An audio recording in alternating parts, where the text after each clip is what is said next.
Hello everyone, আসসালামু আলাইকুম। আশা করি ভালো আছেন। আজকে আবার নতুন একটা ভিডিও নিয়ে আসলাম। এই ভিডিওতে আমি একটা স্মার্ট ওয়াচ রিভিউ করব। দেখতে পাচ্ছেন আমার হাতে আছে এবং এই স্মার্ট ওয়াচটা এবং আমি মডেলটা বলে দিতেছি। মডেলটা হলো Y80 স্মার্ট ওয়াচ এবং 8 স্টেপ। ঠিক আছে? মানে 8টা আইটেম আছে এটার ভিতরে। দেখতে পাচ্ছেন যেটা শব্দ হইতেছে এবং জ্বলতেছে।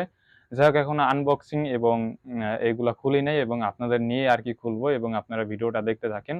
আশা করি আপনি এই স্মার্ট ওয়াচ সম্পর্কে অনেক কিছু আর কি জানতে পারবেন যদি এই ভিডিওটা না টেনে শেষ পর্যন্ত দেখেন। সো বেশ, তাহলে এই ভিডিওটি শুরু করা যাক।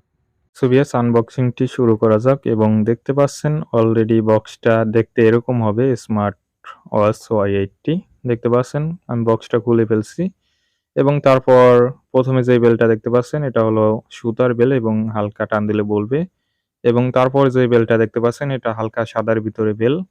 মূলত এটা হলো প্লাস্টিকের রবার্টের বেল এবং টান দিলেও বলবে, এবং তারপরটা হলো অরেঞ্জ কালার বেল।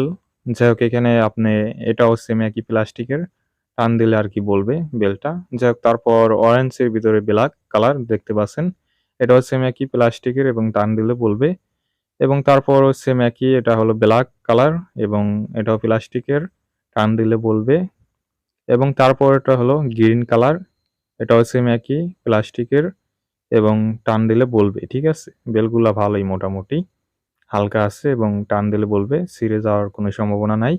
তারপরেরটা সেম একই, এটাও টান দিলে আপনার বলবে এবং এটা হলো একদম ব্ল্যাক। তারপরেরটা হলো, এটা হলো স্টিল সিলভার কালার আর কি, এটা চেন বেল বলতে পারেন। যাই হোক, তারপর দেখতে তো এরকমই হবে সবগুলা বেল, তো আশা করি আপনারা দেখতে পাচ্ছেন। এটা হলো আর কি ঘড়ির চার্জার, এবং চার্জ শেষ হলে আপনি ঘড়িটা চার্জ করতে পারবেন এই চার্জার দিয়ে। তারপর মূলত ঘড়ির কভার, এবং কভারটা দেখতে এরকম হবে প্লাস্টিকের আর কি, যেমন মোবাইলে আর কি কভার থাকে না প্লাস্টিকের, ওরকমই সেম একই। এটা দিচ্ছে আপনাদের ঘড়িতে যাতে ময়লা আবর্জনা পড়লে যাতে কোনো সমস্যা না হয়, এই কারণে। যাই হোক, তারপর দেখতে পাচ্ছেন ঘড়ির সাথে একটা স্ক্রিন পেপার দিয়েছে, যেমন মোবাইলের স্ক্রিন পেপার থাকে না, এটা হলো খুবই পাতলা এবং উপরে যাতে ময়লা এবং কোনো যাতে দাগ না পড়ে, এই কারণে আর কি স্ক্রিন পেপারটা দিচ্ছে, এবং ঘড়িটা দেখতে এরকম হবে, দেখতে পাচ্ছেন। এবং তারপর মূলত এখন আমি আপনাদের আর কি ঘড়িটা ফিটিং করে দেখাবো বেলগুলা। দেখতে পাচ্ছেন সাইডে একটা ফুঁকা আছে এবং হালকা ঢুকিয়ে দিবেন ফুঁকার ভিতরটা, এবং দেওয়ার পরে দেখতে পারবেন যে আপনার বেলটা টান দিলেই লেগে গেছে। ঠিক আছে, অ্যাডজাস্ট হয়ে যাবে আপনার ঘড়ির সাথে। দেখতে পাচ্ছেন এটাও সেম একই, উপরের দিকে দিয়ে টান দিবেন নিচের দিকে, তাহলেই হবে। ঠিক আছে, দেখতে পাচ্ছেন বেলটা লাগানোর পর এরকম দেখাইবে। তারপর মূলত এখন আমি আপনাদের হাতে পরে দেখাই দিতেছি কিরকম দেখাইবে আর কি ঘড়িটা। দেখতে পাচ্ছেন আর কি, ভিডিওটা দ্রুত করে দিছি যাতে আপনাদের সময়টা নষ্ট না হয়।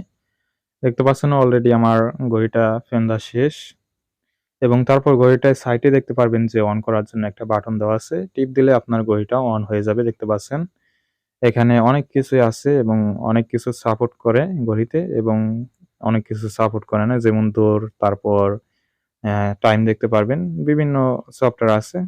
এখানে দেখতে পাচ্ছেন প্রথম বেলটা পড়ার পর এরকম দেখাইবে, এবং সবগুলো আমি আপনাদের পরে পরে দেখাই দিতেছি। এটা হলো ব্ল্যাক, এবং তারপর এটা হলো গ্রিন কালার। দেখতে পাচ্ছেন গ্রিন কালারটা ফিনলে এরকম দেখাইবে, আপনারা দেখে নেন। এটা হলো আর কি অরেঞ্জের ভিতরে ব্ল্যাক, দেখতে পাচ্ছেন এরকম দেখাইবে ফেন্দার পর ঘড়িটা। তারপর মূলত এটা হলো ব্ল্যাক, দেখতে পাচ্ছেন এরকম দেখাইবে ফেন্দার পর ঘড়িটা।